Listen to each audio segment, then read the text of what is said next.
ස්වාමීන් වහන්සේ ඔබ සමග වනසෙක්වා. ඔබ සමග වනසේක්වා. ලුක්තුමන්ගේ සුද සුවිශේෂයෙන් පුටාගත් කොටසකි. ස්වාමිනී ඔබ වහන්සේට මහිමය වේවා.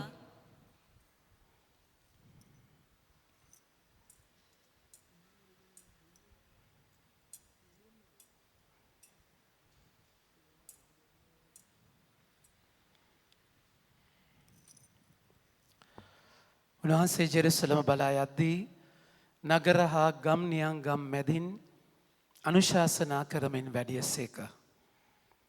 එක්කෙනෙක් කතා කොට ස්වාමිනී ගැලවීම ලබන්නෝ ස්වල්ප දෙනෙක් පමණක් දැයි උන්වහන්සේගේ නැසීය. උන්වහන්සේ ඔවුන්ට කතා කොට මෙසේ වදාළසේක. පටුදරට වෙන ඇතුළු වන්නට වීරය කරන්න.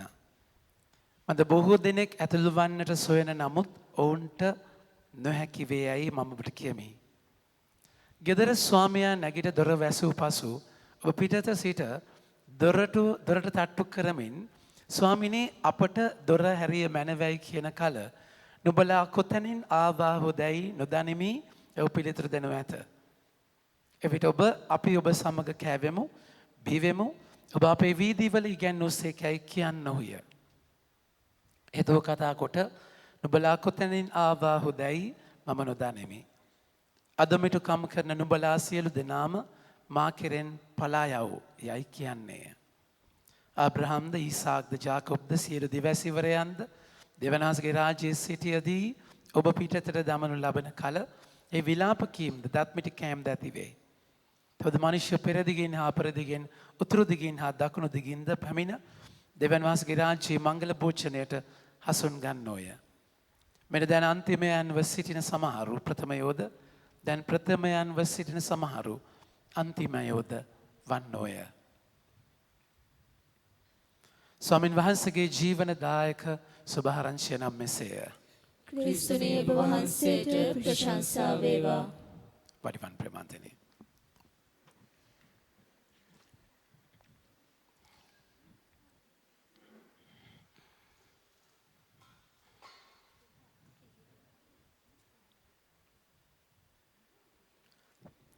අද ජේසු ගාවට ඇවිල්ලා කෙනෙක් අහනවා ගැලවීම ලබන්නේ පොඩි දෙනෙක්ද නැත්නම් ගොඩාක් දෙනෙක් ගැලවෙනවද කියලා.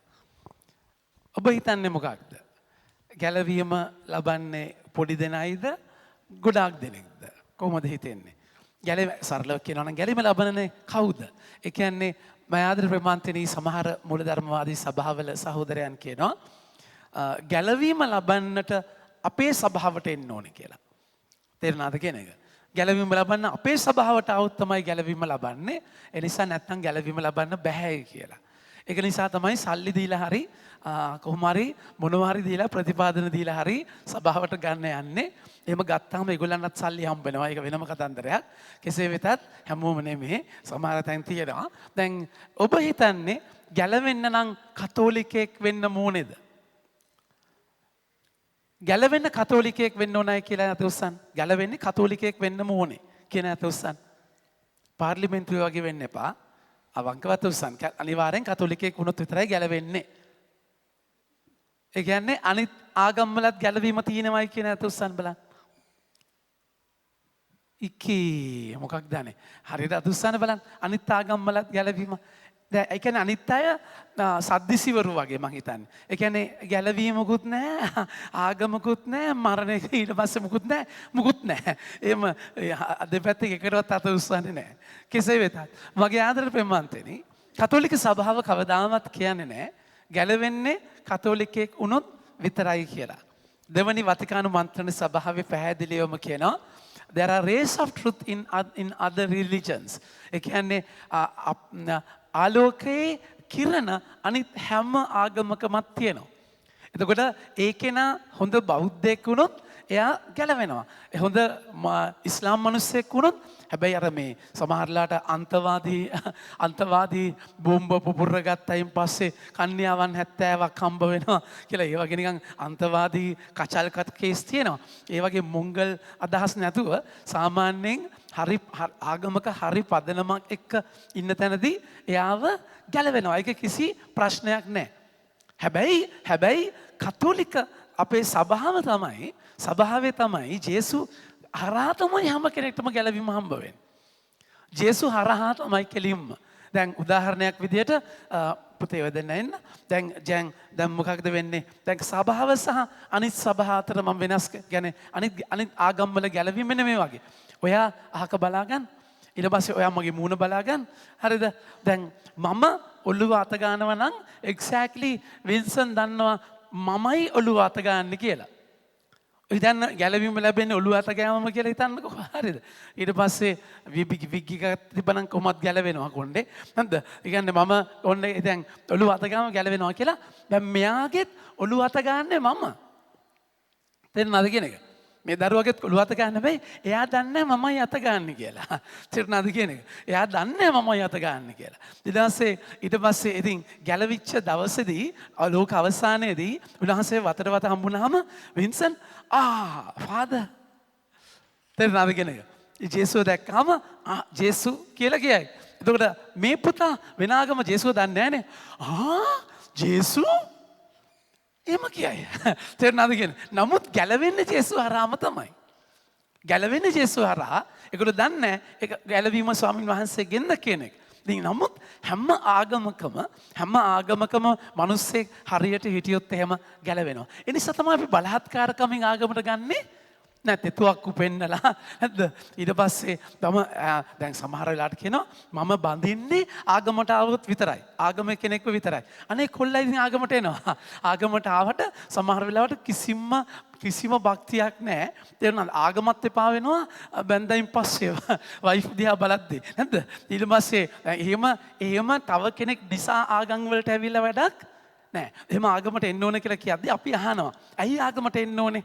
මොකද එන්න ඕනේ කියන තැනදී මගේ ප්‍රමාන්තනේ. ඉතින් එතනදී තව ආගමට අපි හිතමු කෙනෙක් ආගමට එන්න ක්‍රිස්තියානි වෙන්න ආසාවෙන් ඉඳලා මැරෙනවා කියලා හිතන්නකෝ. ඒතර ඒ ආසාවෙන් ඉඳලා ඒක කරගන්න බැරුව මැරෙනවා නම් ඒත් එයාට බෞතිස්මය ලේවල බෞතිස්මයක් ලැබිලා තියෙන්නේ. එතකොට එයාත් බෞතිස්මය ලැබුව කෙනෙක්. අනිත් පැත්තෙන් බෞතිස්මය ලැබුවා කියන එකෙන් විතරක් නේ.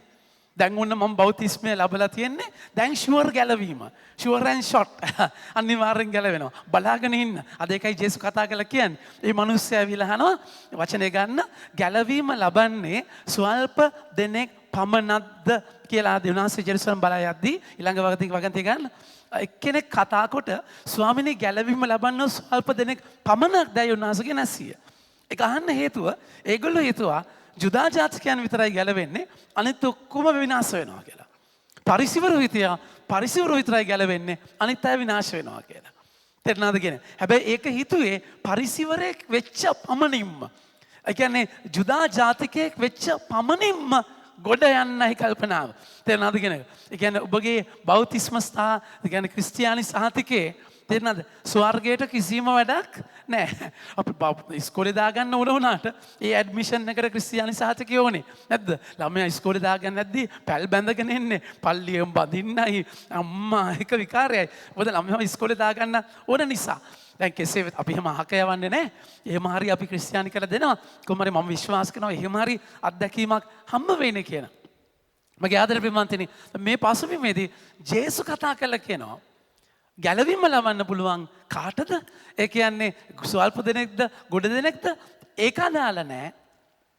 පටු දොරටුවෙන් ඇතුල් වන්නට වීරය කරන්න. ඒක අමාරු දෙයක්. ගැලවීම ලබන එක ලේසි දෙයක් නෙමෙයි. හොඳට මතක තියාගන්න මගේ ප්‍රමාන්තනේ. ක්‍රිස්තියානි වෙච්ච ගමම්ම කතෝලිකයෙක් වෙච්ච පමණින්ම ඔබට ගැලවීම ලබන්න බෑ. මට ගැලවීම ලබන්න බෑ. අපි හැමෝම පටු දොරටුවෙන් යන්නට ඕනේ. ඒ නිසා තමයි ගොඩාක් වෙලාවට prosperity gospel සඵලත්වයේ සුභාරංචිය ජේසු වදහද්දී හැම දෙයක්ම සාර්ථක වෙනවා. වාව් මාරයි සාර්ථක වෙනවා. අම්මා ණය ඔක්කොම ගෙවෙනවා මෙහෙම වෙනවා. එහෙම තැනක ඔබ මම නැත්තේ. පටු දොරටුව. ඒ කියන්නේ පළල් දොරටුවල් තියෙනවා. දේව වචනේත් පළල් දොරටු තියෙනවා. ශ්‍රාවකත්වය ප්‍රේරිතය සහ පෙරේතය අතර වෙනසක් තියෙනවා.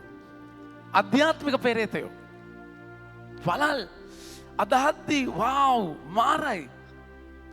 එකයි ජිය සතිය ජේසු කිව්වේ මම ලෝකෙ ගිනිලන්න ආවා. ගින්න දැනටම ඇවිලී තිබේ නම් කොච්චර හොඳයිද. මම සාමය දෙන්න පිණිස නෙමෙයි ආවේ. මම ආවේ බේද ඇති කරන්නට. මගේ ආදර ප්‍රේමන්තනේ. ඒකයි මං කිව්වේ ඈත ඉඳන් බැස යන හිරු අති සුන්දරයි. නැගගෙන එන හිරු අති සුන්දරයි. මුදුන් වෙන හිරු නන්නත්තාරයි. තේරුණාද කියන එකම ඉර ලං වෙද්දී ඔබට මට පිච්චෙන්නම වෙනවා. ස්වාමීන් වහන්සේට මුලින් ලං වෙද්දී වෙරළේ සුන්දරයි. හැබැයි ගැඹුරු මුහුදේදී පූර්ණව උන්වහන්සේ මත විතරක් යැපෙන්නම වෙනවා. මම ආදර ප්‍රේමන්තනේ ඒ නිසා අපි දවසින් දවස මේ අධ්‍යාත්මික ගමනේ යන්නට ඕනේ.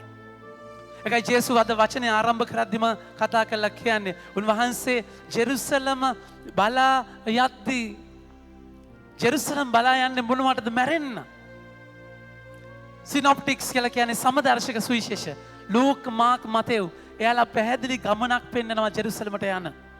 ජෝන්තුමා තමයි ගිහිල්ලා එන්නේ ජෙරුසලම නිතර ජේසු. එතකොට මේ ජෙරුසලමට යන්නේ මරණය දක්වා. එතකොට ජේසුගේ ජීවිතයේ මුලින්ම මොකද වෙන්නේ? ප්‍රාතිහාර්ය කරලා 5000කට කන්න දීලා තාෂාලෝමි යයිරස්ගේ දුව නැගිටලා ලාසරස් නැගිටලා ප්‍රාතිහාර්ය කරලා ඔබ සුවිශේෂය හරියට කියවනවා නම් බුක් ක්‍රිකට් ගහන්න නැතුව පැහැදිලිව කියවගෙන යනවා නම් ඒක පැහැදිලිව පේනවා ජේසු අන්තිම කාලේ ප්‍රාතිහාර්ය කරන්නේ නැහැ. ජේසු පිලිප්පි කයිසාරිය සෙසරියා පිලිප්පි මේ විජාතික දේශවලින් යන්නේ ගෝලියොත් එක්ක එකතු වෙලා එයාලට කුරුසිය ගැන කියා දෙන්න.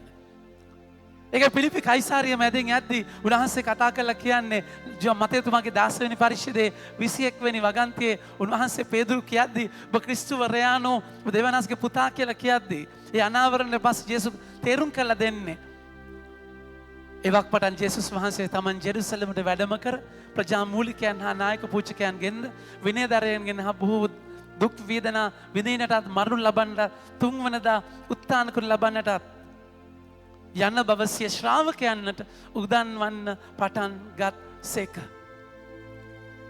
ඒක උගන්වන දෙයක්.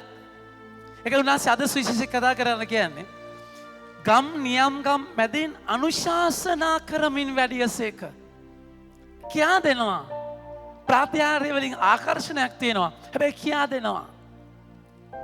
උන්වහන්සේට තිබුණා එහෙනම් ප්‍රාතිහාර්ය කර ඔක්කොම කිසිම කෙනෙක් මරණයෙන් දැන් ලාසරස් මරණයෙන් නැගිට්ටුවට ලාසරස් ආයි මැරුණා. ඔච්චරකේ ජේසුට තිබුණ නැද්දානේ ජුසේතුමාව නැගිට්ටන්න. නැද්ද ඔච්චර ගෙදර තාත්තා ඔච්චර බලාගත්ත තාත්තව නැද්ද මුලින්ම අපි නැගිට්ටන්නේ නැද්ද? අපි හම්බුණා කෙලිම මුලින්ම ගෙදර එක්කෙනා නැත්නම් මම කියන්නේ සමහර අය මැරිලා ගියා නම් හොඳයි කියලා හිතන අය තියෙනවා නැද්ද? දැන් මොන නැගිටිනවද? අනේ අම්බෝ යන්නේ කවදාද කියලා බලාගෙන ඉන්න. නැද්ද? කෙසේ වෙතත් අපි නැගිට්ටන්නේ අපේ අයව. තේරෙනවද කියලා? ඒකනේ අද වෛද්‍ය විද්‍යාව සෑහෙන දියුණු තැනක තියෙන්නේ. හරි දියුණුයි. ඒ කියන්නේ ડોක්ටර්ස් එතික්ස් කියලා දෙයක් තියෙනවානේ. ඒක අපි ඉගෙන ගත්ත තාත්තගේ. තේරෙනවද කියන එක? වෛද්‍යවරයෙක් කියන්නේ ශ්‍රේෂ්ඨ මිනිස්සෙක්. ජීවිතයක් ගලවන්න. දැන් ගිහිල්ලා හાર્ට් එකේ නැද්ද මොකක් හරි කපන්න වෙනවා. ඔපරේට් කරන්න වෙනවා. සෙන්ස් දාලා බෑ ඔපරේට් කරන්න. අනිත් දවල් ડોක්ටර් ගාවට ගියාම මේක එකක් නැහැ. කල්පනාවේ මගේ ප්‍රමාන්තරේ. ඒ වගේ මහා ජරා තැනක සමහර වෙලාවට සල්ලි වලට මිනිස්සු බාල්දු වෙලා තියෙන. ජීවත් කරන්න නෙමෙයි කපලා සල්ලි ගන්න බලන්නේ. එනිසා ඒක by the way මට මතක් වෙච්ච නිසා කියන්නේ. අපි ඇවිල්ලා අපි ජේසුට තිබුණානේ. ඇත්තටම ඔපරේෂන් කරන්න යනවා නම් සෙකන්ඩ් ඔපිනියන් එකට යන්න. තේරෙනවද? ඒ තරමටම සත්තු ගානට වැටිච්ච සම්ප්‍රදායක්. කෙලින් පළවෙනි ඔපරේට් කරන්න ඕනේ. පළවෙනි ඔපරේට් ඔක්කොම ඉස්සලා ඔපරේට් කරන්න ඕනේ. එයාට කුට්ටිය හම්බ වෙන නිසා. ජීවිතේ ගොඩ දාන්න නෙමෙයි බලන්නේ. ඒකනොත් සල්ලි හම්බ කරන්න. ලේවල සල්ලි. කාලකන්නේ සල්ලි මගේ ප්‍රමාණය. එහෙම තැනක මිනිස්සුකව අරගෙන යන්න එපා. එහෙම රැවටෙන්නත් එපා ඔබ. කෙසේ වෙතත් එතකොට ජේසුට තිබුණා එහෙනම් එහෙම නැගිට නෑ. ප්‍රාතිහාර්ය අරමුණක් තියෙනවා. ප්‍රාතිහාර්ය කියන්නේ සලකුණක්. අරමුණක් නෙමේ. සයින් එකක්. ඉතින් අපේ අරමුණ වෙන්නේ ප්‍රාතිහාර්ය කර කර ඉන්නක නෙමේ. ඒක අපිව ගමනකට අරගෙන යන්නට ඕනේ. හොඳට මතක තියාගන්න. අපේ ජීවිතේ සමහර දේවල් යාඥා කරලා හම්බ වෙන්නේ නැති වුනහම හරි මැරෙන්න යන්න එපා. ඒක අපි කියන්නේ ජී මේජ් එක දෙන්න පුතේ. ඒක අපි කියන්නේ ස්තුතියි ඔබ මට දුන් හැම දේටමත් ස්තුතියි මට නොදුන්නු හැම දේටත් ස්තුතියි පිළිතුරු නොමැතිව කල් කියත් ස්තුතියි මා සිතනා කිසිවක් උනේ නැතත් ස්තුතියි. ලැබෙද්දි විතරක් නෙමෙයි අපි ස්තුති කියන්නේ. දෙන්නේ නැති වුණාමත් ස්තුති කියනවා. ඒ අපේ අප්පච්චි නිසා. ස්වාමීන් වහන්සේ මගේ තාත්තා නිසා. මම ඉන්නේ ATM සම්බන්ධකමක නෙමෙයි නිසා. මගේ තාත්තා ගාවට යම යන්නේ දේවල් ලබාගෙන ආක දාන්න නෙමෙයි නිසා. මගේ තාත්තා ඕන නිසා. මගේ ජේසුත් එක්ක තියෙන රිලේෂන්ෂිප් එක නිසා. ඒක ජේසු වතුර යවන්නේ මාත් එක්ක එනවා නම් තමකම නැසලා එන්න. ඔයාගේ දේවල් අරමුණු ඉෂ්ට කරන්න මාත් එක්ක වෙන්න බා. ඒක ශ්‍රාවකයෙක් නෙමෙයි. ඒක භක්තිවන්තයෙක්. භක්තිවන්ත ශ්‍රාවකයෝ වෙන්න පුළුවන්. ගොඩාක් අපි ආගමට එන්නේ දේවල් ලබා ගන්න. මේ ආදර බෙවන්තනි සිකුරාදා ඔෆිස් එක මම දන්නවා මිනිස්සුන්ට අමාරුයි. ඒක මම තේරුම් ගන්න ඉන්නේ. හැබැයි හරියම කී දෙනෙක්ද කියන්නේ බඩු ගන්න ආවා 50 ගාණක්.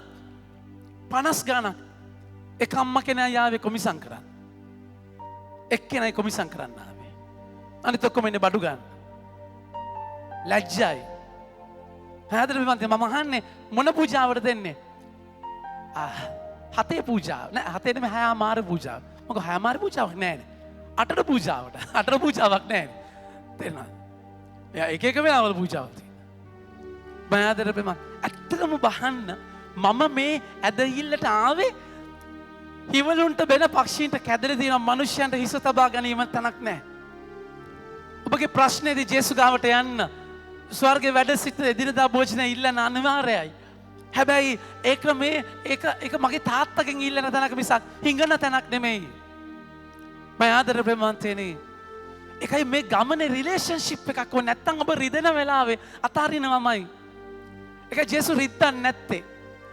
ඒක ඔබ අහන්නේ අයියෝ අච්චර පව් කර හරියන්නේ මෑයි. හරියන්නේ මෑයි. දැන් හරිය නැත්තම් ඉවරයි. අය ඒගොල්ලෝ යන්නේ හරියන්නම තමයි. මම මෙච්චර ජේසුට ලං වෙලා මම කට්ට කන්නේ ඇයි එක්සැක්ට්ලි එහෙම වෙන්නේ ඇයි I don't know why නෙමෙයි දන්නවා තේරුණාද කියන එක බයිබලේ දන්නේ නැත්නම් I don't know why එහෙම වෙන්නේ ඇයි ඒගොල්ලන්ට හරි ගිහිල්ලා අපිව විනාශ වෙන්නේ ඇයි I don't know why බයිබලේ බලන්න why එකට උත්තරේ හම්බ වෙනවා මගේ ආදරේ ප්‍රේමවන්තයනි ඒ නිසා පටුදොරටුවෙන් ඇතුල්වන්න වීරය කරන්න ගැලවීම නිකම් බකන් නිලාගෙන ඉඳලා හලෙලූයා ස්වාමීන් වහන්සේ හලෙලූයා සමහර අය කියනවා ජේසු ක්‍රිස්තුස් වහන්සේ කුරුසේ මැරිලා දුක් විඳලා ඉවරයි මට දුක් විඳින්න දෙයක් නැහැ. උන්වහන්සේ දුක් විඳලා ඉවරයි. මම ෆුල් ෂෙෆෑන් එකේ ඉන්නවා. කිසිම වේදනාවක් නැහැ. එක පියතුමෙක් හිටියා කතෝලික පියතුමෙක්. එයා නමු මරියේ පාපියු අපෝදේශා කියන කෑල්ල අයින් කරා. පාපියු අපෝදේශා කියන කෑල්ල අයින් කරලා අම්මා නම්වරි හැදුව වෙනම. සමහර ආගම කතෝලික මේවා ලෙවල් නම්වරි වෙනස් කරලා තියෙනවා. අතිශයින් භයානක දෙයක්. ඒ කියන්නේ අපි පව්කාර නෙමෙයිනේ. ජේසු අපි වෙනෙන් දුක් විඳලා මැරිලා ඉවරයිනේ. ඒ නිසා අපි පාපිව අපදේශා කියන්නේ බා. පාපිව කියද්දි නෑ පාපිව නැත්තම් වෙන මොනවද? මයාදර ප්‍රමාන්තයනේ. ඉතින් මේ සුන්දර ෂෝක් වාව් කන්සෙප්ට්ස් අපිට වැඩක් නැහැ. අනිවාර්යෙන් උන්වහන්සේට ප්‍රාතිහාර්ය කරනක nothing. අදහන ජීවිතවල උන්වහන්සේ ඕන දෙයක් කරන්න පුළුවන් මගේ ප්‍රමාන්තයනේ. අදහන ජීවිතවල දැන් සිකුරාදා මගෙන් බඩු ගන්න ආව අයට ඒක එයාට මම අවලාදයක් කිව්ව නෙමේ. සමහරට හර්ට් වෙන්න පුළුවන්. එහෙම එකක් නෙමෙයි කිව්වේ. මම කියන අදහස තේරුම් ගන්න මගේ ප්‍රමාන්තෙනි. ටිකක් සරයි කියන අයව. නමුත් ඒක තේරුම් ගන්න ඔබගේ අවශ්‍යතාවයේදී ජේසුස් ඔබ බලාගෙන ලස්සන විදියක් පිරිසම තුල ඒ ඔබට දෙන බඩු ටික ඒක ලස්සන අත්දැකීමක් එදිරිදා භෝජනය ඔබට ලැබෙන තැන. ඒක නිසා මම ඒ අයට අවලාදයක් කියනවා නෙමෙයි. නමුත් ගොඩාක් දෙනෙක් සම්ප්‍රදාය අපි හැදිලා තියෙන්නේ ලබා ගන්න. ආගමෙත් එන්නේ ලබා ගන්න. ඒ ලබන අය අතර ලස්සනට ජේසුගේ අතින් ඒක බාරගෙන ස්තුති කරන ලස්සන දෙනෙක් ඉන්නවා. මම ආදර ප්‍රමාන්තනේ. එනිසා එතනදී ඒ තැනදී ඔබ මම ස්වාමින් වහන්සේ ගාවට යන්නේ ඒ සම්බන්ධතාවයක්. ඒකයි ජේසු කඩන්නේ. මම එන්නම් ස්වාමීනි. හැබැයි තාත්තගේ මල ගෙදර කරලා එන්න. ජේසු කියනවා මල ගෙදර මලවුන්ගේ දේ මලවුන් කරාවේ. ඔයා එන්න මාත් එක්ක. ඒ ජේසු පිස්සුව හැදුන් නැත්තම් ජේසු පිස්සුව හැදුන් නැත්තම් මේ ගමනේ වැඩක් නැහැ. ජේසු කියන කෙනත් එක්ක අර ඇතුලේ බොක්කටම යන්න ඕනේ ආදරය. එහෙම නැතුව අපේ වැඩක් නැහැ මගේ ප්‍රමාන්තනේ. අද මම කියා දෙන්නම් වචනෙන් වචනේ උන්වහන්සේ කතා කළා කියද්දි පටු දොරටුවෙන් ඇතුල් වෙන්නට වීරය වඩන්න වීරය කරන්න ඒකට උත්සාහ කරන්න ඕනේ. ඒක නිසා ජේසු දුක් විඳා මට දුක් විඳ බයිබලයේ ලස්සනට කියනවා උන්වහන්සේගේ දුක් විඳීමේ හීනතාවය සම්පූර්ණ කරන්න මට තියෙනවා. මගේ වේදනාව උන්වහන්සේගේ වේදනාවට සම්බන්ධ කරන්න ඕනේ. අගොස්තු නිමුනිතුමා ශුද්ධවන්තයෙක් උනේ ගැහණු සොඬෙක් වෙලා ඉඳලා වුමනයිස කෙනෙක්. හැබැයි මොනිකා තුමයාගේ අම්මා අවුරුදු 20 ගානක් හැඬු කඳුලෙන් යාඥා කරනවා. හැඬු කඳුලෙන් යාඥා කරනවා. එහෙම අය වෙනස් වෙන්නේ. එතන මොනිකා තුමියගේ කඳුළු ජේසුගේ වේදනාවත් එක්ක මුසු වෙනවා. මගේ ආදර වෙමන්තනේ එක ප්‍රබන්ධවල තියෙනවා සම්ප්‍රදාය තියෙනවා දේව අම්මගේ ජේසුව නිර්වස්ත්‍ර කර සාමාන්‍යයෙන් කුරුසේදී මගේ ප්‍රේමන්තනේ ජේසු ඇඳගෙන ඉන්නා වගේ පුංචි එහෙම රෙදි කැල්ලක් ඇඳගන්නේ නැහැ. අමු නිර්වතින් ඇන ගහන්නේ. එතකොට ජේසුගේ නිර්වත ජේසුව ගැලවුවයින් දුක් ඔක්කොම ගැලවුවයින් පස්සේ දේව අම්මා එයා ඇගේ ඔළුවට දාන ඒ රෙද්ද ඒ රෙද්ද දාන ඒ සාලුව ගලවලා දුන්නා කියනවා. ජේසුගේ විලි වහන්න. ඒකේ තියෙන්නේ දේව අම්මගේ කඳුළු. ජේසුගේ ලේත් එක්ක මිශ්‍ර වෙන්නේ. මහතර බෙමන්තනේ මේක වෙන ගමනක්. ලෝකය දිහා බලාගෙන ඔබට යන්න බෑ. ලෝකය එකයි ලෝකේ ගිනිලන්න ආව කියලා කියන්නේ. ලෝකය කියා දෙන්නේ සැප, ෆන් එක, කික් එක, මාතල් එක, ගතිය, මරු මාරයි. ඒ කියන්නේ ලෝකය කියා දෙන්නේ ඔබට වේදනාව අහක් කරන විදිහ. අපි කියන හෙඩොනිසම් කියලා කියන වේදනාව අහක හැම වෙලාවෙම වේදනාව කට්ට කන්න බලන්නේ නැහැ. ඒ කියන්නේ මේ ඉල්ලම් කන එක නෙමෙයි කට්ට කනවා කියන එකනේ. ඉල්ලම් කන අය ඉන්නවා. අර දැන් අර මානසික රෝහලේ කොට කට්ටි දෙකක් දැන් ඒකෙත් දිනවා දැන්. ඒ කියන්නේ පාතාලයේ සෙට් එකක් මානසික රෝගීන් වෙලා. හරි. කොහොමද මානසික රෝගීන් තමයි පාතාලයයි. නැද්ද? එහෙම දැන් කට්ටි වෙලා දැන් මේ පැත්තේ සෙට් එකක් බහැලා මේ පැත්තට. කියලා දැන් කවුද චොට්ටේ? මෙච්චර විතර මිනිස්සෙක් නැගිටලා මමයි චොට්ටේ. අම්මා ඇදලා දෙන්නවා තට ගාලා තෑන් ගාලා ඇද්ද දීලා දැන් මෙම මුණුව දෙක වෙලා යනකොට කියන මම නෙවෙයි චොට්ටේ රැවටුණා හූලු තේරුණාද කියන මිනිහා නෙමෙයි වෙන එකේ චොට්ටේ තේරුණාද කියන ඉතින් ගාලා දැන් ඉතින් එතනදී මගේ ආදර බෙමන්තනේ ඒ තැනදී ස්වාමීන් වහන්සේ ඔබ මාව අරගෙන යන තැන පටුදොරටුව ඉල්ලම් කන එක නෙමෙයි. පටුදොරටුව අර චුට්ටේ වගේ මමයි චුට්ට කියලා නේද? ප්‍රශ්න වලට ඒව නෙමෙයි මේ කියන්නේ. ඒ කියන්නේ දැන් බීලා සිරෝසිස් හැදෙනවා. ඒක ස්වාමීන් වහන්සේට ප්‍රශංසා වේවා. අනේ මගේ මේ බීලා ඒ වේදනාව මම ස්වාමීන් වහන්සේට ඔප්පු කරනවා. අයියෝ. එහෙම එකක් නෙමෙයි. ඒ ඇවිල්ලා පාපයත් එක්ක ඈඳිච්ච කට්ට. ඒක වෙනම කට්ටක්. හැබැයි ජේසු නිසා ජේසු එකයි මං ගිය සතියේ කිව්වේ 100%ක් ඔබ හොඳ කරන්න ඔබ මරණවමයි. ජේසු නිසා මයාදර ප්‍රේමවන්තයනි ඒකයි පටුදරටුව.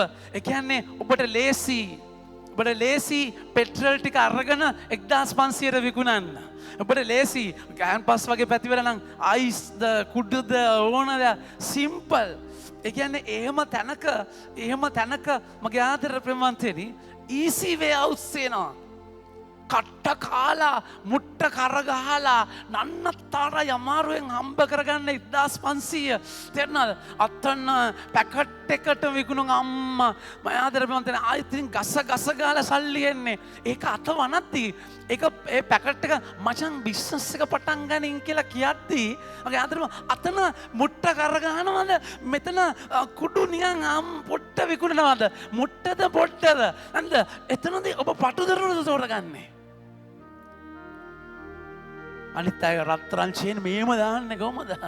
අම්මා ඊට පස්සේ යන්නේ වාහනවල බදාරගේ අයියලා වෙලා ඉන්නේ. ඔබ නිකම්මෙක් පටුදරටුව වීරය කරන්න වෙනවා මගේ ප්‍රේමවන්තනේ. ලේසි. ඒ කියන්නේ හැම දෙයකම ඔළුව වැඩ කරන්න ලේසි පාර. එක්සැක්ට්ලි ඔබට ලේසියෙන් කරන්න පුළුවන් දේ ලේසියෙන් කරන්න පව් කරන්නේ නැතුව. ඒක මම කිව්වේ ඇදගෙන නාන එක නෙමෙයි මේ කතා කරන්නේ. ඒක ගොඩාක් වෙනස්. ඔබ ඇදගෙන නාන දෙයක් නෑ. ඔබ ජේසුගේ දේ කරද්දී පටුම තමයි. මම හතර ප්‍රේමවන්තනේ ඒකට මම කට්ටක් කන්න ඕනේ. වීරය කරන්නට ඕනේ. පටුදරටුවෙන් ඇතුල් වෙන්න තේරෙනවද කියන එක. අපි හිතමු දැන් තඩි සයිස් පත සයිස් 4 ඩයල්ගේ ලොකු වෙන තඩි සයිස් පටුදරටුවක් තියෙනවා. හරිද? දැන් පටුදරටුවක් තියෙනවා. පුතේ දෙන්න එදෙන්නම කොහොමද දැන් ඔය දෙන්න එන්නකෝ. තේරෙනවද කියන එක. දැන් පටුදරටුවක් තියෙනවා. දෙන්න එන්නකෝ බැරියෝ. දැන් දොරටුව පටුයි. හරිද? දැන් මෙහෙම හිතන්න මේ තමයි දොරටුව උළුවස්කු දෙක. දැන් මේ ගාන්ට ඉන්න. හරිද? දැන් පටුදරටුව දැන් මම මෙච්චර මහතයි නම් අම්මා ඇතුල් වෙන්න බෑ. තේරෙනවද කියන එක. ඇතුල් වෙන්න බෑ. ඒතර වීරය කරන්න නම් මම එක්සයිස් කරලා බයිසිකල් බදලා එක්සයිස් වර්ක්අවුට් කරලා ඇඟ හීනි කරගෙන එන්න ඕනේ මේ කියන්නේ. ඒකට වීරය යොදන්න ඕනේ. අපි බලන්නේ දොරපළල් කරන්නනේ. තේරෙනවද කියන්නේ? අපි බලන්නේ දොරපළල් කරලා ඒ කියන්නේ අපි අය කියන්නේ මම නෑ ජේසු මැරුණා දොරපළල් උනා මං ගියා. හරිද? නැත්තම් ආපෝ මේක පටුයිනේ මේ කට්ට කන්න බෑ කියලා පළල් දොරටුවල් ගොඩාක් තියෙනවා ඒ වලින් ඇතුල් වෙන්න බලනවා. ඒකයි මගේ ආදර ප්‍රේමවන්තනි තැන් කිපුදේ. කුරුසියෙන් අහක් කරන්න යන කෙනා යකා නපුරා අඳුරගන්න.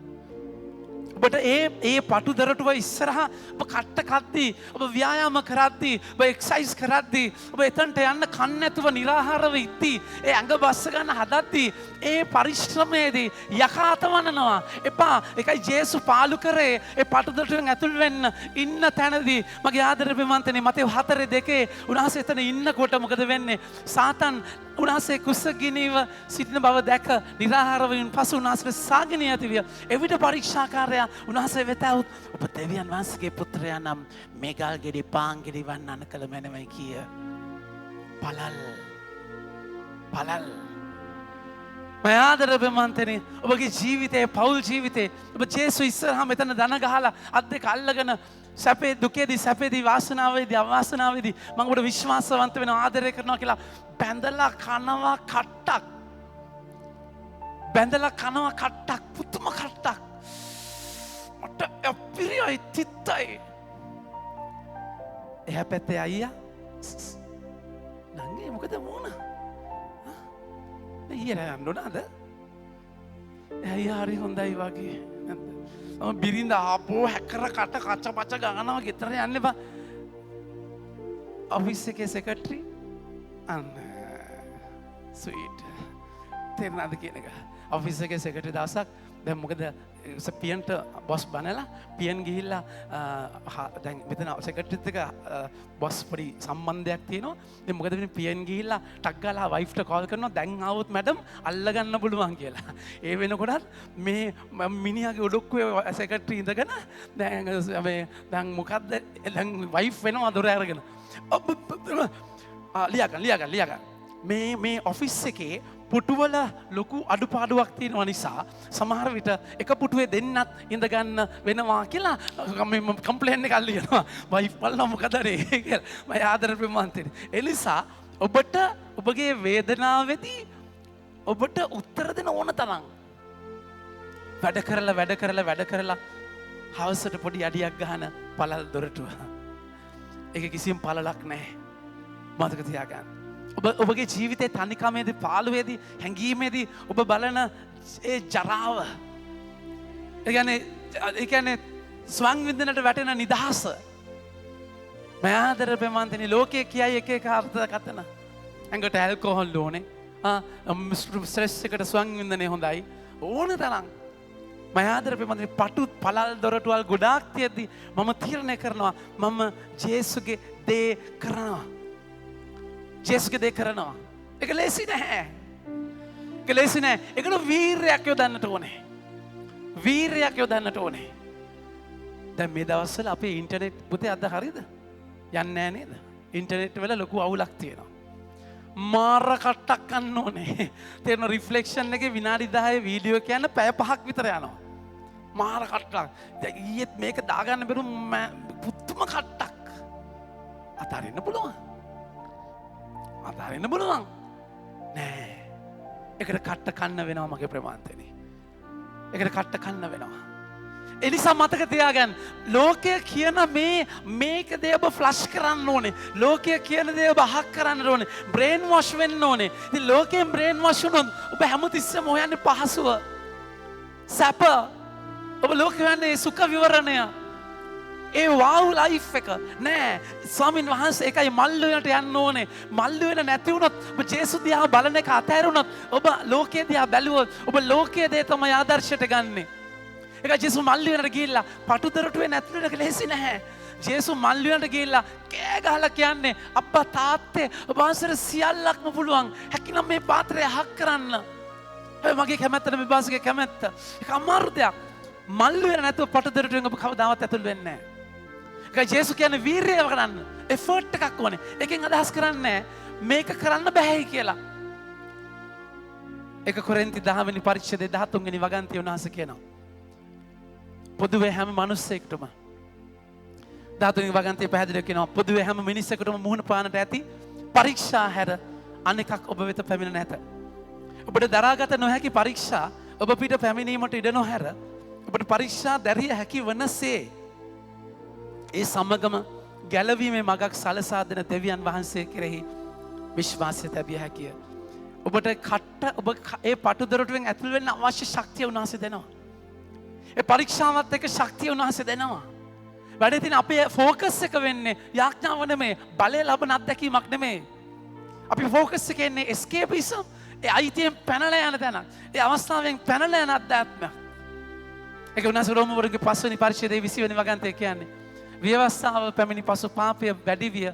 පාපය වැඩි වූ තැන දේව වරප්‍රසාදය ඊටත් වඩා වැඩි විය. පාපය තියෙන තැනම වරප්‍රසාදය තියෙන්නේ.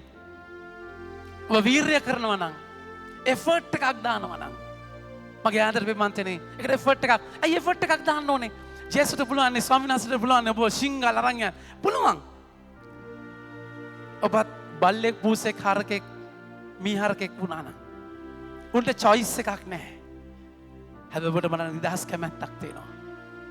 නිදහස් කැමැත්තක් තියෙනවා. ඒකට choice එකක්. ඒ කියන්නේ ඒ නිදහස් කැමැත්තක්. එතකොට ජුදාස් බරබ්බාස්ද ජේසුද? බරබ්බාස්ද ජේසුද? තෝරගන්න. ගින්දරද නැත්නම් වතුරද තෝරගන්න. ඔබට නිදහස් කැමැත්තක් තියෙනවා. තානම් ගහේ තේරුම මේකයි. කැමති ඔබ කීකරු වෙන්න, කන්න පුළුවන්, නොකා ඉන්නත් පුළුවන්. ඒක උනාසේ පැහැදිලිව කියන එක choice එකක්. ඒක ඔබ මම ආදර ප්‍රේමන්තනි ඒකට ඉඩ දෙන්න ඕනේ. ඒකයි හොල්මන් හන්ට් කියන චිත්‍ර ශිල්පියා ජේසු දොරකඩ තට්ටු කරන පින්තූරය අඳිද්දී ඒ දොරකඩ ඉන්න ජේසුගේ පින්තූරය බලන්න ලස්සන පින්තූරයක්. උනාසේ ඔටුන්නක් දාගෙන ඉන්නේ පහනක් තියාගෙන. තට්ටු කරන එළිදරව්ව 3:20 ඉතින් තට්ටු කරන පින්තූරයේදී හැමෝම දකින්න එළියේ ලොක් එකක් නැහැ. හොල්මන් හන්ට් කතා කරලා කියනවා ලොක් එකක් නැති වෙන හේතුව මොකක්ද? ලොක් එකක් නැති වෙන්නේ හදවතේ දොර අරින්න පුළුවන් ඇතුලෙන් විතරයි. එළියෙන් අරින්න බෑ. ඔබ ඇරියේ නැත්තම් කාටත් එන්න බෑ. ඒ නිසා ඔබ වීරයෙක්, ඔබගේ පාට් එකක් තියෙනවා. ගැලවීම සඳහා ඔබ කරන්න ඕන දෙයක් තියෙනවා. නිකම් බකන් නිලාගෙන ඉඳලා හරියන්නේ නැහැ. වීරය මයාදර ප්‍රමන්තනි පටුදරටුවෙන් ඇතුල් වෙනවා නම් ඒක ඒ තැනදී ඔබ එක්සර්සයිස් කරලා ඔබ අමාරු දෙයක් කරන්න ඔබ ප්‍රැක්ටිස් කරන්න ඕනේ. එතන ඔබ ස්පිරිචුවල් ප්‍රැක්ටිසස් ස්පිරිචුවලි ප්‍රැක්ටිස් කරන තැනක්. ඒක උන්වහන්සේ කතා කරලා කියන්නේ අද දෙවනි කියවීමේ සිත් දිරිගන්වන මේ වචන අමතක කළහුද? දරුවන්ට මෙන් දෙවියන් වහන්සේ ඔබට වදාළ සිත් දිරිගන්වන මේ වචන ඔබ අමතක කළහුද? දරුවෙක්ව හදන විදියක්.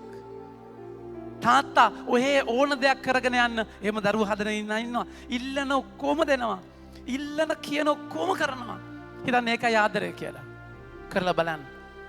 දරුවෝ සම්පූර්ණයෙන් විනාශ කරනවා. ඒත් මුරණ්ඩු කරනවා, ඇට්ටර කරනවා. ඒ කියන්නේ කවදා හරි දවසක ඒක දුන්නේ නැත්තම් දරුවා විනාශයි. නැහැ කියන එක පුරුදු නැති දරුවෝ. වචන ගන්න. මාගේ පුත්‍රය අපි හැමෝම කියමු. මාගේ පුත්‍රය සමිදානන් වහන්සේගේ හික්මවීම සුළු කොට නොසිතන්න. උන්වහන්සේ ඔබව හදද්දී අඹද්දී ෆෝමේෂන් එකේදී ඩිසිප්ලින් කරද්දී ඒක සුළු කොට හිතන්න එපා.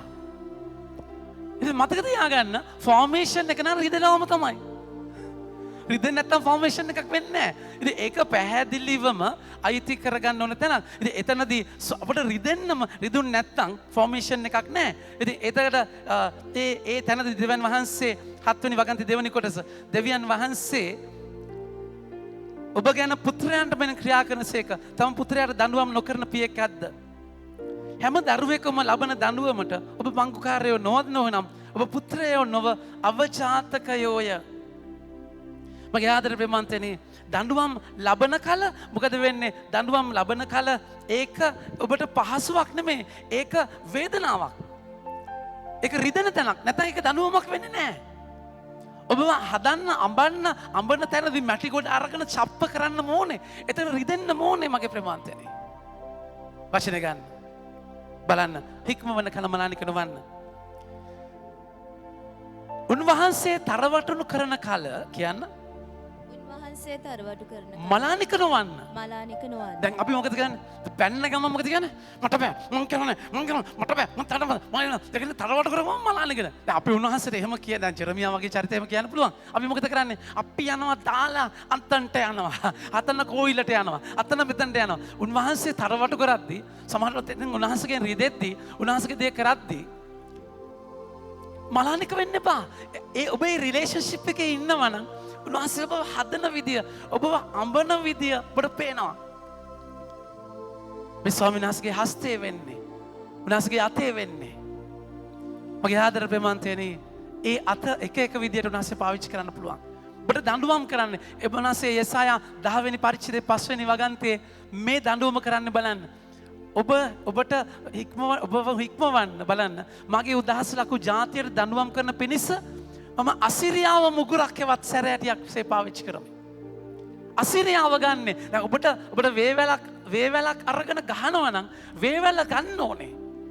අසිරියාව ගන්න. දැන් අසිරියාව කියන්නේ වේවැලක් නෙමෙයි. අසිරියාව කියන්නේ රාජ්‍යයක්. ඒගොල්ලෝ ඇටැක් කරනවා. උන්වහන්සේ පාරාවෝගේ සිත දැඩි කරනවා. එතකොට මොකද වෙන්නේ? බයත් එක්ක රත මුහුද මැදින් යන ඇදහිල්ල එන්නේ පාරාව පිටිපස්සෙන් එළවද්දී. උන්වහන්සේ ලුක්තමගේ 22:31 කියනවා තිරිඟු පොළන්නාක් මෙන් පොළන්නට සාතන් අවසරගෙන ඇත. සාතන් අවසරගෙන. ඒතර සාතන් තමයි එතනට අරගෙන යන්නේ. මාක්තුමාගේ 4වෙනි පරිච්ඡේදයේ 1වෙනි වගන්තිය බලන්න. මාක්තුමාගේ එකේ සමහරවි මතෙව් 4:1 උන්වහන්සේ කියනවා සාතන් විසින් පරීක්ෂා කරනු ලබන පිණිස ශුද්ධාත්මයානෝ එක 1වෙනි වගන්තිය. එකල ජේසුස් වහන්සේ පරීක්ෂා යක්ෂයා විසින් පරීක්ෂා කරනු ලබන පිණිස ශුද්ධාත්මයානෝ විසින් පාලු කරේට පමුණු ලැබුසේක. ජේසුස් අරගෙන යන්නේ ශුද්ධාත්මයානෝ යකාගෙන් පරීක්ෂා කරන්න. ඒතර ඔබගේ ජීවිතයේ පරීක්ෂාව ඔය හික්මවන ඔබට දඬුවම් කරන කොට සමහරට ඔබගේ හස්බන්ඩ් සමහරට ඔබගේ වයිෆ් චිටිස් ගාලා වදින්නේ නේ. කියන වචනත් එක්ක. රිද්දන රිද්දිල්ලත් එක්ක. හැබැයි එතන මලානික වෙන්න එපා. සමහරවිට ඔබගේ බොස් ඔබගේ සිද්ධි මේ ලංකාවටම උන්වහන්සේ ගත්ත කෙවිඩක් තමයි මේ ආර්ථිකය. ආර්ථිකය අදහස් කරන්නේ මේ දේශපාලඥයෝ සාධාරණයි කියලා. උන්වහන්සේ අසිරියාව මුගුරක් විදියට පාවිච්චි කළා. ඊට පස්සේ අසිරියාවට දෙනවා නැති වෙන්න. මගේ ජනතාව එහෙම ඉතින් කන්න යද්දි කයි කට්ටිය. ඒක වෙනම කතන්දරයක්. ඉතින් ඒක නමුත් අපි දකින්නේ ස්වාමින් වහන්සේගේ හස්තය. හැම පීඩාවකදීම හැම සිද්ධියකදීම උන්වහන්සේ ඔබව හදනවා. උන්වහන්සේ ඔබව හදනවා. මගේ ආදර ප්‍රේමවන්තනි අපේ ගමේ නාකන්දපල වැලිවේරයෙන් ඇතුලේ නගම වෙද මහත්තයෙක් හිටියා. අපි ඒ කාලේ සෙල්ලම් කරන්න යද්දි ඒ වෙද මහත්තයා ගෙදර ඉතින් ඉස්සර කියනවා විශ්සර මෙහෙම අත පැන්නමින් පස්සේ දැන් මේ අත දැන් උරයිසෙන් සමහර මිනිස්සු අත පැනලා එනවා. දැන් මෙහෙම අල්ලගෙන එනවා. වෙද මහත්තයා මොකද දන්නවද කරන්නේ? හොඳ එක්ස්පර්ට් වෙදෙක්. හරිද? මෙහෙම මෙතනින් බෝතලයක් තියෙනවා. මෙන්න මෙතනින් බෝතලයක් තියලා හොඳට දුවන්න පුළුවන් 100 මීටර් හොඳට දුවන්න පුළුවන් එක්කෙනෙක්ට කියනවා සද්ද නැතුව ඇවිල්ලා අත අදින්න කියලා. අත ඇද්දග මම්මර රීතෙනවා කියන්නේ රිදිලා අත් කියනවා ඇදලා දුවපන් කොල්ලෝ නැද්ද? ඊට පස්සේ අර අත මමතකයි අතන එල්ලවගෙන යනවා වුණා නම් ඉතින් කුඩු කරනවා. අර වෙල් යම් අර කඩළු වලින් පැනගෙන මිනිහා දුවනවා. එල්ලවගෙන යන්නේ සමහරවිට මම ආදර වෙවන්දනේ. ඉතින් එහෙම අත අදින්න ඕනේ සෙට් වෙන්න. අදින කෙනාව අපිරියයි. හැබැයි උනාස කියනවා මලානික වෙන්න එපා. තරමටු කරන කල මලානික වෙන්න එපා.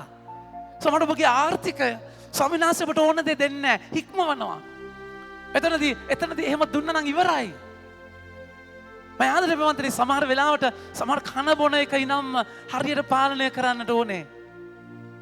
මම ආදරේ ඒක ආදරය. ආදරය කියන්නේ ඉල්ලන දේ දෙන එක නෙමෙයි.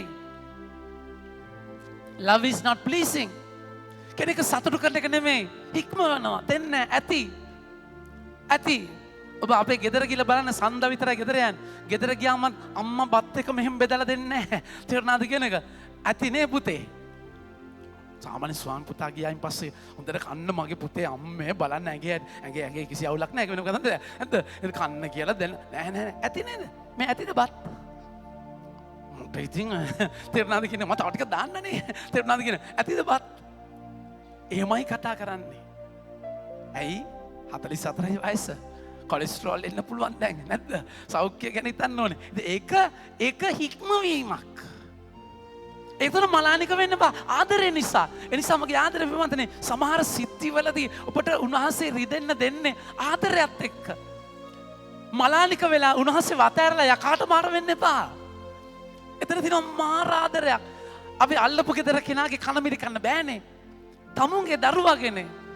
එනිසා ඔබ හිතන්න අරගොල්ලෝ ඔක්කොම සඵල වෙද්දී ඇයි ජේසු මට ජේසුවනේ මගේ පුතේ වාට නැත්තම් මම කොහොමද මට උණු බව හදන්න අඹන්න.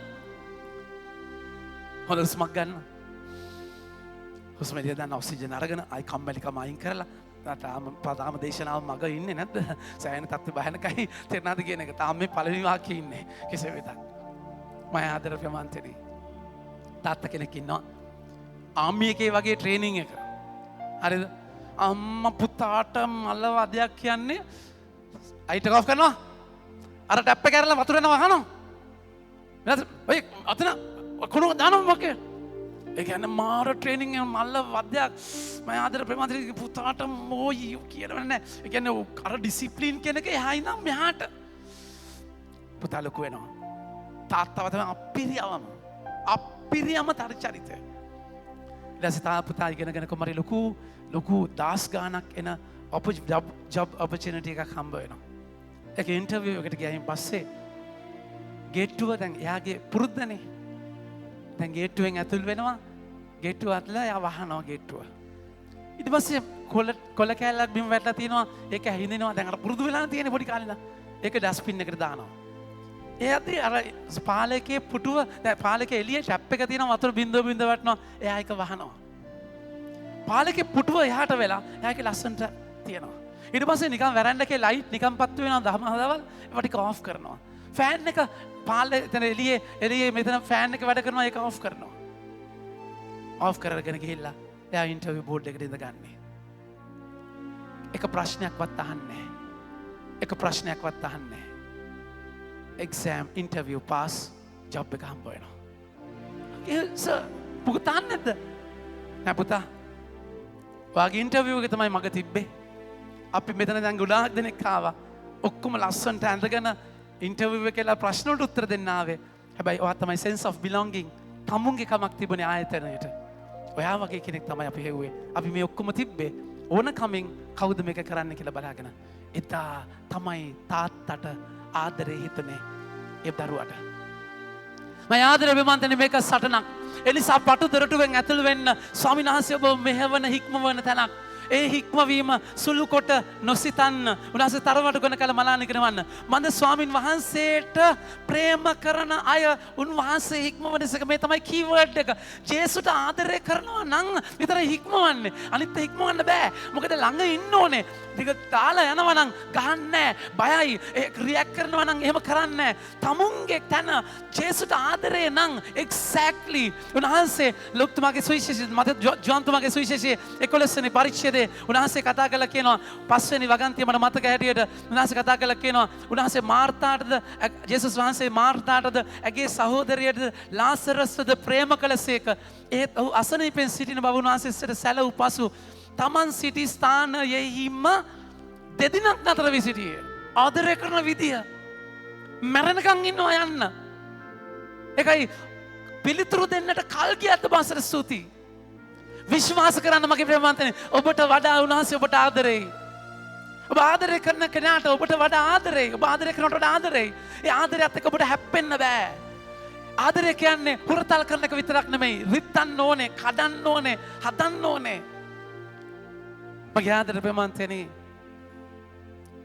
අපේ තාත්තට අපිට ඉන්ජෙක්ෂන් එකක්වත් ගහන්න බෑ. කලුතර හැබැයි දරුවෝ කියද්දී දවසට මට මතකයි 200ක් විතර එනවා දරුවෝ ළමාර ලෙඩ්ඩු. දවසක් අපි ඇඳේ සෙල්ලම් කරලා මායි අක්කයි ඇඳේ ස්ප්‍රින් ඇඳක මම උඩ පැන ඉඳලා කෙලින්ම පෑංගල පැනලා ගිහිල්ලා ඇඳ පත්තේ වැදුන ඔළුව මෙතන. පැයිලා ලේ ගලනවා. අපේ තාත්තට මහන්න බෑ කියන්නකෝ. අපලේ බලන්න මගේ අර පොඩි ළමයිව ඔක්කොම ඔක්කොම තාත්තා ගාවට එක්කන්ගනේ. හැබැයි මගේ මාව මහන්න බෑ. එහෙම මම බෙහෙත් දැම්මා. තාම වල වගේ මෙතන තියෙනවා. එතනම් මෙන්න මෙතන තාම තියෙනවා පැලිච්ච බාර මැහුවේ නැති නිසා. ඒ මැහුවේ නැත්තේ මට ආදරේටද? මට ආදරේටද? නෑ. තාත්තට රිද්ද ගන්න බෑ. තාත්තට රිදෙනවා. මට මේ අරගෙන කට අරගෙන ගහලා මෙහෙම මැහුම දාද්දි තාත්තට රිදෙනවා. ඒ නිසා එහෙමම කරා. මට එහෙම කරයි කියලා අවුලක් නැහැ. පොඩ්ඩක් අර ඔළුව වැදිච්ච නිසා පොඩ්ඩක් මොංගල් ගතියක් තියෙනවා. ඒක ඇරුණාම වෙන අවුලක් නැහැ. මෙහෙම තුවාලේ තිබ්බම මට ප්‍රශ්නයක් නැහැ. හැබැයි හිතුවොත් එහෙම අපරාධය මැහුවේ නැත්තේ. මැහුවනම් අද මෙතන එහෙම කැලලක් හිටින්නේ නැහැ. අදටත් කොණ්ඩේ නැහැ. කොණ්ඩේ කපන්න යද්දි සැලූන් එකේ බාබර් මහත්තයා අහන මොකද ෆාදර් මෙතන ඒකේ කොණ්ඩේ හදාගන්න නැද්ද? කොණ්ඩේ මෙහෙම ගිහලා මෙහෙම යන්නේ. තේරුණාද කියන එක? මැහුවනම් දේව තාත්තා තමුන්ට රිද්දගෙන දරුවව මහනවා. මතක තියාගන්න. ඒකෙන් අදහස් කරන්නේ උන්වහන්සේ අපට රිද්දලා අම්මා හරි සන්තෝෂයි. නෑ සතුට මගේ දරුවව හදන්න. දරුවව හදන්න. මගේ ආදර මෙමන්තනේ මගේ දැන් අපිට වැඩේ තියෙන්නේ දැන් වචනේ බලන්න දඬුවම් කරන කාල මලානික වචනේ කතා කරලා කියද්දී උන් ප්‍රශ්නේ මොකද්ද දන්නවද? පුත්‍රයන්ට මෙන් තමන් වහන්සේ පිළිගන්න අයට උන්වහන්සේ දඬුවම් කරන එක. දඬුවම කියද්දී එන අවුල්නේ. දඬුවම කියද්දී සෙට් වෙන්නේ නැහනේ.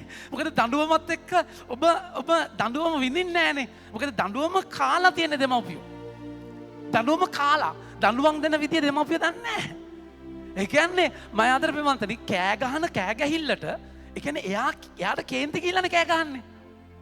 දැන් දරුවගේ අඩුපාඩුව දැකලා මා කෑ ගහනවා කියන්න ඕන වචන ඔක්කොම කෑ. දැන් දරුවා බලනවා ඒ කියන්නේ වරදට වඩා දඬුවම එනවා උඩින්.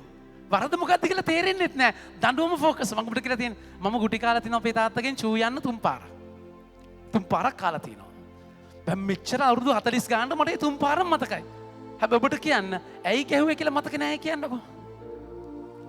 ඇයි ඒවම ගහපු මට අද වගේ මතකයි කොණ්ඩෙන් මෙහෙම අල්ලන් ගිහලා ඇඳලා දාලා අර හුඩ් එකේ ඒ වේවල දෙන ඇඳ යද්දිම භාගයක් විතර චූ ගිහිල්ලා මොකද එහෙම මම කියන සතෙක් වගේ දඩ බඩ ගාලා ගහන්නේ නැහැ ගාන්ට වේවැල අරගෙන පස්ස පැත්තට දෙන්නේ චිටිස් ගාලා තුන ගහද්දි හරි තේරුණාද කියන එක ඉතින් එහෙම මේ සතෙක් වා පයින්ෝයික කුණු හරප්ප කියාගෙන දඩ බඩ ගාලා ගහන්නේ නැහැ විලි වෙලට ගහන්නේ මෙහෙම අරන් ඇවිත් දැම්ම ඇඳට අත් අඩි 6ක තුරුසයි වේවැල ගත්තා චටාස් තුනයි එච්චරයි චොකලටුත් ගෙනත් දෙනවා ඊට පස්සේ තේරෙනවද කියන්නේ යාට අවුල කෙසේ වෙද මම හාතර වන්දනේ ඇයි ගැහුවේ කියලා මතක නැහැ ඒ කියන්නේ දඬුවමේ අවුලක් තියෙනවා නමුත් දෙවියන් වහන්සේට ආතරයිටිස්ස් ගැස්ට්‍රයිටිස්ස් මෙනින්ජයිටිස්ස් මොන වෙනවද ප්‍රෙෂර්වත් කිසි දෙයක් නැහැනේ දැක්ක ගමන් කේන්ත ගිහලා නෑ එහෙම නෙමෙයි යේසු කසේ අරගෙන ගැහුවේ කොහමද දේවමාලිගාව සුද්ධ කරන්න කසේ අරගෙන ගැහුවේ කොහමද ජේසු කසිය අරන් ගැහුවේ කොහොමද? ජීවත් දාන්තුමාගේ දෙවෙනි පරිච්ඡේදය බලන්න. දැන් සමහර කෙනා ජේසුටත් කේන්ති ගියානේ. ජේසුත් කසෙන් අරන් ගැහුවානේ. කියන්නේ ඒ වගේ අර්ථකථන දක්වන්නේ. බලන්න ජීවන්තුමාගේ දෙවෙනි පරිච්ඡේදයේ කතා කරලා කියනවා. උන්වහන්සේ කසය අරගෙන ගැහුවේ කොහොමද? ඊට පස්සේ මොකද වෙන්නේ? ලණු වලින් 15 වගන්තිය 2:15. ලණු වලින් කසයක් සාදාගෙන මොනවද කරන්නේ? කසයක් හදනවා.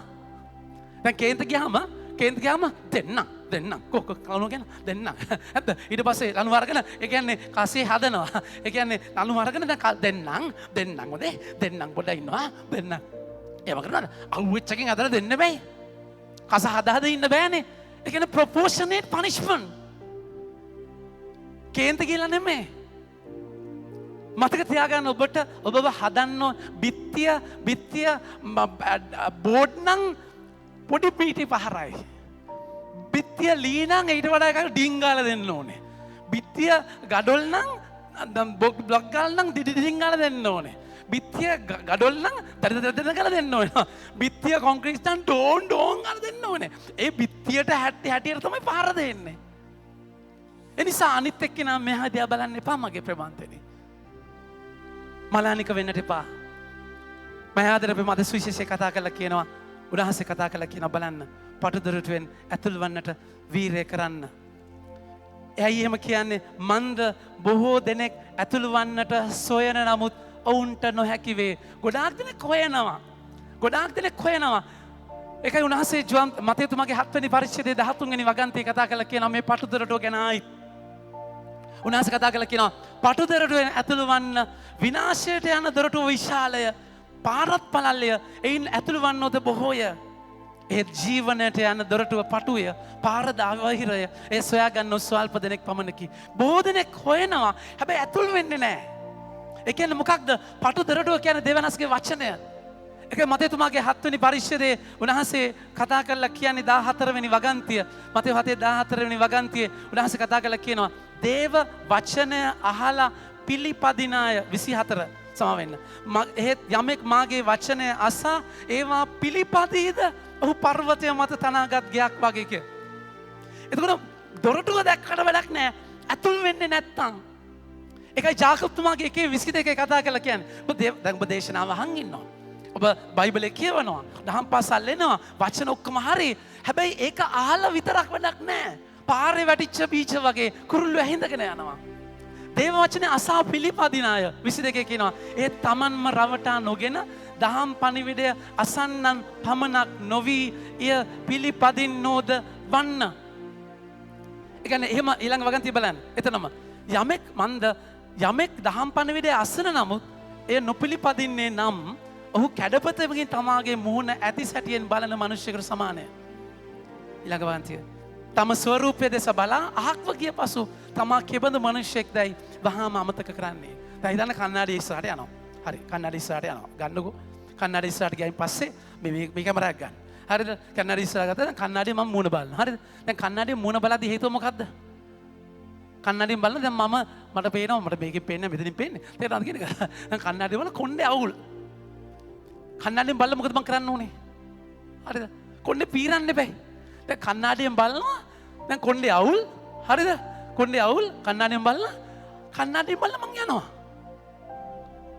දැන් කන්නාඩියෙන් බලන එකේ තේරුම කොණ්ඩේ පීර ගන්න ඕනේ. ඒ වගේ තමයි දේව වචනේ කියවලා ඒක කරන්නේ නැත්නම් තේරුමක් නෑ රවට්ට ගන්න එපා. ඒක උන්වහන්සේ මතෙතුමා උන්වහන්සේ ඒකයි පැහැදිලිවම කතා කරලා කියන්නේ ජාකබ්තුමාගේ පොතේ උන්වහන්සේ පැහැදිලිවම කතා කරලා කියන්නේ මගේ ආදර ප්‍රේමන්තේනි ජාකබ්තුමාගේ පොතේ 2:14 සහ 17 කතා කරලා කියන වචනේ බලන්න ජාකබ් 2:14 සහ 17 මගේ සහෝදරයනි තමාට ඇදහිල්ල ඇතැයි යමකු කීවත් ක්‍රියාවලින් ඒ ප්‍රකාශ නොවේ නම් ඉන් වැඩක් ඇද්ද එවැනි ඇදහිල්ලක් ඔහුට ගැලවීම ගෙන දෙයිද ඇදහිල්ල ගැන කියා යුත්තේ මෙසේම එමය හැමෝම කියමු ක්‍රියා විරහිත ඇදහිල්ල කියන්න ක්‍රියා විරහිත ඇද මල ඇදහිල්ලකි මල ඇද ඒ කියන්නේ එකයි උන්වහන්සේ මතෙතුමාගේ 7 වෙනි පරිච්ඡේදය 21 වෙනි වගන්ති කතා කරන්නේ ඔබ දෙවියන් මගේ පියාණන් වහන්සේගේ කැමැත්ත නොකර මට ස්වාමිනී කියන අය සියල්ලම ස්වර්ග රාජ්‍යයට ඇතුළු නොවන්නෝය ස්වාමිනී කියන එක නෙමෙයි ප්‍රශ්නේ කැමැත්ත කරන්න මම ආදර ප්‍රේමන්තනේ ඒකයි මුලින්ම කැමැත්ත කරන්න ඉස්සෙල්ලා කැමැත්ත දැනගන්න. දැන් ප්‍රශ්නේ තියෙන එක දන්නෙත් නැහැ. වචනය කියවලා වචනය කියන දේත් එක අහලා ඒක වෙනස් වෙන චරිතයක්. ඒක තාත්තා කෙනෙක් මට අවිලා කතා කරලා කියනවා. ෆාදර්ගේ දේශනාව අහලා මම වෙනස් වුණේ. මම බොන කෙනෙක් මගේ මිස මෙමය. මම බොන කෙනෙක් මම බොන එක අතහැරිය දේශනාව අහලා. ඒක ලේසි දෙයක් නෙමෙයි. යාළුවෝ කතා කරන්න නැති බොන්න ඇඟ ඉල්ලන්න නැති මහන්සි වෙච්ච වෙලාවට හැබැයි වචනය අහලා වචනය මගේ ජීවිතේ දැනෙච්ච ලොකුම සතුට ඇච්ච දවසක් ඒ වචනය ඇහෙද්දි ජේසුස් මා පාවිච්චි කරා කියන එක දැනෙච්ච තැන වචනය අහලා ඒක පිළිපදිනවා කියන එකේදී මගේ ආදරේ පටුදරටුවෙන් ඇතුලේ අමාරුයි ඒක ලේසි දෙයක් නෙමෙයි කවදාවත් බලාපොරොත්තු වෙන්න එපා එහෙම තැනක් මොකද බොහෝ දෙනෙක් ඇතුල් වෙන්නට හොයනවා නමුත් හම්බ වෙන්නේ නැහැ බොහෝ දෙනෙක් ඇතුල් වෙන්නට සොයන නමුත් ඔවුන්ට නොහැකියේයි මම වදාළ සේක. ඔබට වාද කියමි. ගෙදර ස්වාමියා නැගිට දොර වැසූ පසු ඔබ අපට දොර හැරිය මැනවයි කියන කල ඔබ කොතැනින් ආවවදැයි නොදැනෙමි ඔහුට පිළිතුරු දෙනව ඇත. හැමදාම මේ දොරටුව තියෙන්නේ නැහැ මගේ ප්‍රේමාන්තනේ. දොරටුව වහන වෙලාවක් එනවා. ඊට පස්සේ ඔබගේ chapter එක close. එකයි උන්වහන්සේ ජෙසේ වාස්පියතුමා කියන්නේ ජීවිත කාලේ ඔබ කරන්න ඕන දේ මරණ මොහොතේ කරන්න බෑ. ඒ වෙලාවේ ඔබට කරගන්න දෙයක් නැහැ. ඔබට පාපොච්චාරණය කරන්න තියෙන වෙලාව පාපොච්චාරණය කරන්න වෙනස් වෙන්න ඒ පටුදොරටුවෙන් ඇතුල් වෙන්න හැමදාම ඔබට ඒ chance එක හම්බ වෙන්නේ නැහැ. අද නෙමෙයි හෙට නෑ තව කමක් නෑ. ඔබ ඒ දොර වහපු දවසට කතා කරලා කියන දොර අරින්න.